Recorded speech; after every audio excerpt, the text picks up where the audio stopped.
This is the new Tern GSD, and it has a lot of torque. How much torque? Let's find out.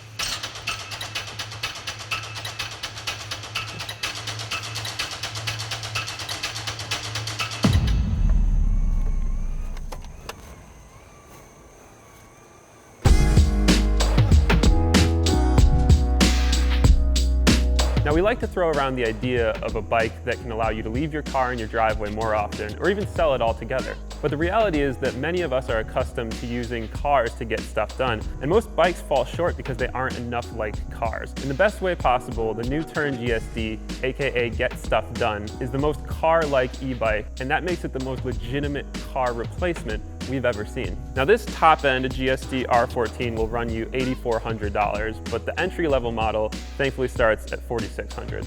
So let's start with the frame. The first thing to note is the addition of rectangular tubing, and that makes the frame stronger and stiffer. It bumps the gross weight limit up to 440 pounds, so you can literally put hundreds of pounds on the back of this bike, and the frame won't flex like a wet noodle, even if you're pedaling really, really hard the way other cargo bikes tend to when you have a lot of weight over the back. Tern also added frame-integrated lower decks, so you can support your passengers' feet or the weight of a really heavy pannier.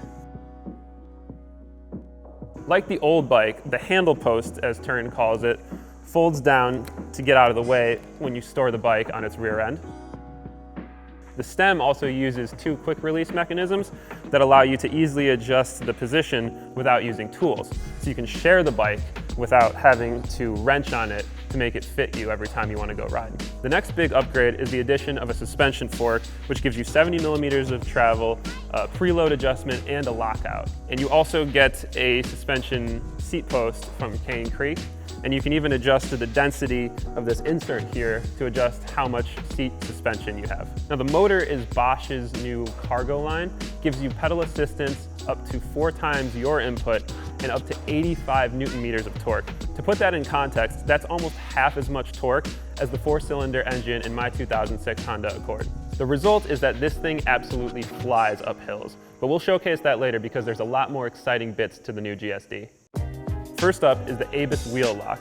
Now, all you do to use it is slide the lever down and remove the key, and your bike isn't being ridden anywhere. Now, there are still instances where you'd want to lock the frame separately, but this bike is 82 pounds, so it's not going to walk away by itself if you have the wheel locked and you're just popping into the store.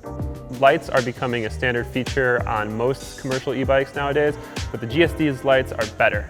Now, the headlight has high and low beams, just like your car, and you can switch the beam angle and turn the lights on and off with a button on the handlebar. The rear light is a legitimate brake light, and it intensifies when you squeeze the Magura hydraulic disc brakes. Now, being able to communicate your braking action makes so much sense that we're baffled that more e-bikes don't have it. So we're really hoping that Tern is setting an industry standard here. A heavy cargo bike needs a sturdy double kickstand. Tern's is super sturdy, and it locks in place with a remote release lever on the handlebar. So you can get on the bike, push the lever, and ride away. Moving down the bike, we have a full metal chain guard so that your pant legs and your shoelaces will never get caught in the drivetrain.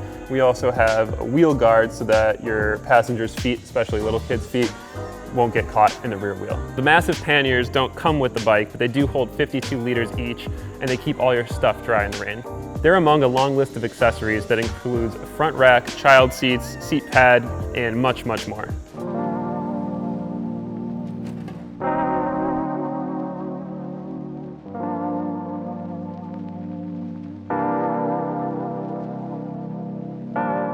So I've been using the Tern GSD for about a month now, and I was running some errands and brought 4 mini kegs back to the local brewery. And the first thing to note when you have something big and heavy over the back of the bike is just how stiff the frame is. Tern did a really, really good job keeping the torsional rigidity of this frame high, and that means that when you rock the long handle post back and forth and you really put power into the bike, or if you're climbing a hill, it feels like just one solid chunk of aluminum.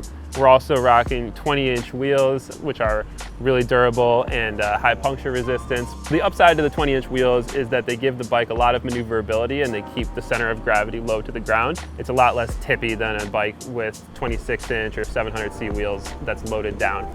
The downside is that the rollover ability when you're hitting bumps is less than a bigger tire, so you're gonna feel the bumps more. But thankfully Tern added the suspension fork, and so that takes out most of the bumps and vibrations over the front end of the bike, makes it a lot easier to deal with over rough pavement. And that, combined with the suspension seat post, allows you to have a really stiff frame while also having a very comfortable ride. Usually those things are at odds, but Tern found a way to make it work here, so you get the best of both worlds.